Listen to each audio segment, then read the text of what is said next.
Mais d'abord, l'édito international d'Europe 1, Vincent Hervouet, bonjour. Bonjour Dimitri, bonjour à tous. Vincent, vous attendez le verdict du procès en appel de Boualem Sansal. Ah non, je n'en attends rien. Le procès devant le tribunal de Der El Beida a été expédié en 20 minutes, contrôle d'identité inclus. Le procès en appel à peine un quart d'heure. Son avocat n'a jamais obtenu de visa. Le dossier de l'accusation est vide. L'affaire est donc entendue. Les juges seront implacables. On peut avoir confiance dans la justice de ce pays pour rester indigne. Imaginez ce matin qu'elle rende sa liberté à Boualem Sansal, c'est astiquer une lampe à huile en espérant en voir sortir un génie. Ça peut arriver, mais il ne faut pas compter dessus. La grâce présidentielle pourrait être accordée à l'écrivain en fin de semaine à l'occasion de la fête nationale. C'est ce qu'on lit partout. Oui, c'est un autre mirage. Le président Tebboune n'a pas usé de son droit de grâce pour la fête de l'Aïd, alors qu'Emmanuel Macron l'avait appelé célébrer sa clairvoyance en se félicitant de la reprise du dialogue. Le ministre Barrot s'est rendu dans son palais pour louer sa sagesse. Abdelmajid Tebboune a répondu que le prisonnier n'avait pas livré tous ses secrets. C'est à cette déclaration paranoïaque qu'on voit que l'homme le plus inquiet d'une prison est le directeur. Dans le huis clos d'État algérien, c'est le président, car Boualem Sansal n'a aucun secret, il est transparent, il a tout raconté dans ses livres. Les limiers de la police secrète qui ont fouillé son téléphone et son ordinateur n'y ont rien trouvé pour l'incriminer. Il va donc être condamné, vous pensez Vincent, et rester en prison ?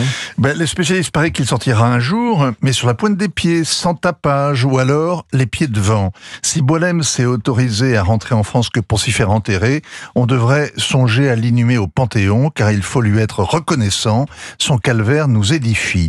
D'abord, cette injustice fait découvrir un écrivain qui avait été couronné par ses pairs, mais dont les tirages restaient modestes. Il faut lire Boualem Sansal, qui fait honneur à la francophonie, au courage intellectuel, et parce qu'il est prophète en son pays. Dans 2084, son roman, un ministère des archives, des livres sacrés, des mémoires saintes s'occupe de trafiquer l'histoire et de rendre le peuple amnésique. Or, c'est pour avoir évoqué le passé, la suzeraineté qu'exerçait le sultan marocain sur les villes de l'ouest algérien, que Boualem Sansal a été arrêté, jugé, condamné. Notre confrère vit depuis 7 mois, notre confrère, notre auteur, notre ami vit depuis 7 mois le cauchemar totalitaire qu'il avait décrit.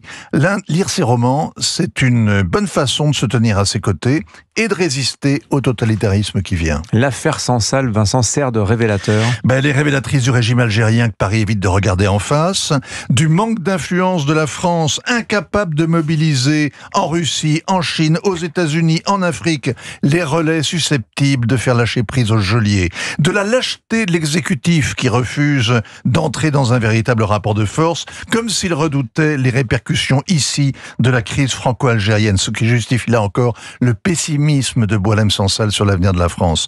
L'affaire nous aura aussi révélé qu'il existe des réseaux qui se sont mobilisés dès son arrestation pour la justifier, l'applaudir et intimider ceux qui la contestaient. Il y a les influenceurs qui appellent au meurtre, et puis d'autres qui ont mis un édredon sur le scandale. Les porteurs de valises du FLN ont des héritiers à gauche, toujours prompts à assimiler leurs adversaires à des suppôts de l'OS. Il a fallu la condamnation hier à 7 ans de prison d'un confrère journaliste sportif pour que la situation des détenus politiques, qui seraient plus de 200 en Algérie, soit enfin évoquée. Signature Europe 1, ainsi va le monde. Vincent Hervouet, merci Vincent.